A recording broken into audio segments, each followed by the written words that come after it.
Aujourd'hui, nous avons jeté notre dévolu sur un khassida qui a pour titre Shahr Ramadan, qui est l'acrostiche du nom Shahr Ramadan, le mois de Ramadan, qui fait 8 lettres donc qui donnent 8 vers. Nous sommes donc dans un poème qui n'est pas très long et qui est écrit avec le maître du Rajaz. Le Rajaz, nous l'avions dit, c'est le maître que le cheikh a le plus utilisé dans sa production poétique. Et il faut dire également que le préambule, cette fois-ci, est un peu particulier. C'est un préambule qui débute avant le poème, mais qui se poursuit, qui est suspendu et qui se poursuit après la fin du poème. Donc c'est un préambule qui débute, mais qui termine le poème. C'est également une particularité qu'on peut noter en passant. Il faut dire également que le poème est fortement marqué par la thématique de la glorification d'Allah le Très-Haut et l'évocation des nombreux bienfaits qui lui émanent d'Allah, qui lui ont été accordés par Allah le Très-Haut. Ce sont ces deux aspects, n'est-ce pas, qui peuplent ce poème qui fait 8 vers.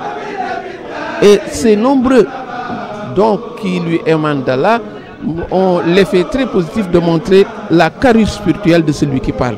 Une carrure, n'est-ce pas, incommensurable, et la suite du poème va nous le montrer. Le premier vers dit ce qui suit: Shakatu Rabbi adadal khalayqi. Je témoigne à mon Seigneur une gratitude qui égale le nombre des créatures. C'est également un propos très fort, parce que le cheikh ne parle pas des êtres humains, mais il parle de toutes les créatures, les animaux, les végétaux, les réalités inanimées, les êtres humains. Tout ceci, c'est le nombre. Il veut rendre grâce d'une gratitude qui égale ce nombre de créatures sur terre. Le propos déjà est un propos très fort, c'est une image très forte et une image extrême à la limite. Le poème démarre sur les chapeaux de roue, véritablement avec une vitesse extrême, parce que simplement le cheikh, n'est-ce pas, on le verra, considère Allah d'une manière tellement grandiose, et le propos grandiose est dirigé vers un être qui est tout aussi grandiose, c'est Allah le Très-Haut. Et cela, on le découvre au vers 2, quand le cheikh dit: il est le Seigneur et nul autre Seigneur en dehors de lui. La ilaha illa ghayruhu. Oui, parce que le propos fort, mais va de pair avec un être aussi fort, parce que Allah, le propos du cheikh, c'est de lui lancer du louange, de lui adresser du louange à la dimension de son envergure. C'est pourquoi cette première image forte de toutes les créatures, n'est-ce pas, qu'il y a. À partir du vers 4, le poème devient une longue tirade qui lui vaut une longue tirade, une juxtaposition de tous les bienfaits qui lui émanent d'Allah et qui lui valent ces propos, qui lui valent, n'est-ce pas, d'être aussi laudatif vis-à-vis d'Allah le Très-Haut, de dire des propos aussi grandiloquents aux yeux de certains, dirigés vers Allah le Très-Haut. Et on va voir vers qui cet être et ses propos sont dirigés. Qu'est-ce qu'il a eu de Dieu pour pouvoir, n'est-ce pas, dire, n'est-ce pas, des propos aussi forts dans le but de lui rendre grâce. Il dit que il m'a accordé des bienfaits prodigieux. Bienfaits prodigieux parce que, dit-il, cet être, n'est-ce pas, qui est le Créateur, mais il doit lui rendre, n'est-ce pas, une gratitude à la dimension de ce qu'il a reçu de lui. Et c'est pourquoi le propos peut avoir, n'est-ce pas, des allures de vers d'annonce également. Parce que c'est vrai qu'il étale ce que Allah lui a accordé, mais on va voir que c'est une simple introduction pour montrer ces dons prodigieux qu'il a eu d'Allah le Très-Haut. Le premier don prodigieux qu'il a eu d'Allah, dit-il, c'est Malakanil Coran. Il m'a conféré le Coran d'une manière identique à son nom qui est le beau. C'est une manière de dire, il me l'a concédé de fort belle manière, donc également un procédé rhétorique pour magnifier encore Allah le Très-Haut.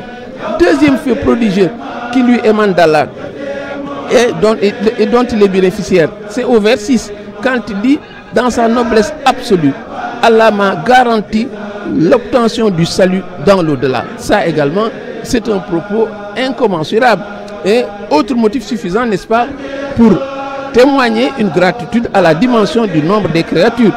Il ajoute un autre propos très fort, prodigieux: il m'a accordé des secrets et des dons prodigieux.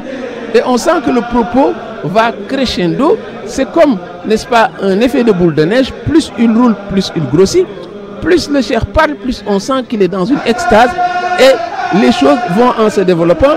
Et plus le poète se déploie, plus on sent qu'il est dans une extase majuscule. Quand il dit il m'a accordé les plus prestigieuses parmi les choses licites. Et c'est dire donc que Allah lui a accordé le meilleur du meilleur, et raison pour laquelle évidemment il veut lui rendre grâce à la dimension de ce qu'il a obtenu. L'ascension donc est fulgurante, elle va crescendo, nous l'avons dit. L'énumération des bienfaits accordés gracieusement par son Seigneur est là présente, mais le clou, mais il se trouve au vers 8, hein, qui boucle la boucle quand il dit Najitu manil fatahal abwaba. Je me suis entretenu avec celui qui m'a ouvert toutes les portes et m'a gratifié de ses dons. Et quel est dire donc, pour revenir donc au préambule, on va voir maintenant quel est le lien entre le Ramadan et tout ce que le cheikh égrène. Parce qu'il avait dit qu'il a demandé ou sollicite auprès d'Allah par la bénédiction du Ramadan. Donc ça veut dire qu'on peut croire dur comme fer que tous ces bienfaits qu'il égrène, mais il le doit en partie en ce Ramadan. Et ce mois de Ramadan qui est très très marquant dans l'ascension spirituelle du cheikh. On se rappelle que le wird du Makhouz, il l'a obtenu lors du mois de Ramadan. On se rappelle que le contrat de l'exil signé avec le prophète, il l'a signé pendant le mois de Ramadan. C'est dire donc que tous ces propos qu'il égrène, le lien avec le Ramadan, c'est qu'il lui émane du mois béni de Ramadan, parce que, dit-il, je sollicite du barakati sur Ramadan. Je l'ai sollicité par la bénédiction du mois de Ramadan. Et dans ses propos, il avait dit qu'il demande auprès d'Allah pour respecter les formes, pour mettre les formes. Mais ce qui est certain, tout ce qu'il a demandé, Allah le lui a accordé. Donc s'il le demande au mois de Ramadan et que Allah lui accorde tout ceci, mais on peut bien croire dur comme fer qu'il l'a obtenu pendant le Ramadan. Voilà le lien qu'il y a entre tout ce qu'il a égrené et le titre du poème qui est l'acrostiche du mois de Ramadan. Voilà donc pour ces 8 vers consacrés à tous ces bienfaits que le cheikh a pu glaner auprès de son Seigneur. Et pendant le mois béni de Ramadan, c'est dire donc que c'est une exhortation pour montrer que le Ramadan, n'est-ce pas, est un passeur fabuleux. Tout ce que le musulman veut obtenir, il peut l'obtenir pendant le mois de Ramadan. Il peut être décuplé pendant le Ramadan. Vivement donc qu'on considère ce mois de Ramadan. Donc au-delà de tout ceci, mais c'est un hommage destiné à ce mois béni qui nous vaut, n'est-ce pas, tous ces bienfaits. Wassalamu alaikum wa rahmatullahi ta'ala wa barakatuh.